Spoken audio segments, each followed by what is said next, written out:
Ang latest naman sa mundo ng showbiz mula sa ating Star Patroller of the Day, Ginger Conejero. Ginger? Salamat, Karen. Sabay-sabay na bumati ng happy birthday ang Pinoy fans sa bida ng Voice Over Flowers na si June Pio. Hilig naman ng pag-asa ang handog ng Kapamilya Stars.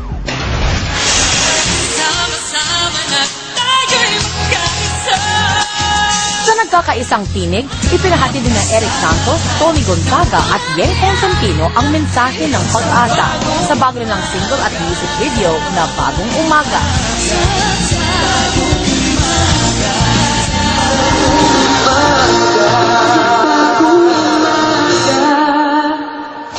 Tubo ng music collaboration na ito sa hamon ng Philippine Red Cross sa mga artista na gamitin ang kanilang impluensya para hikayatin ng marami na maging aktibo at makialam sa mga issue ng bayan.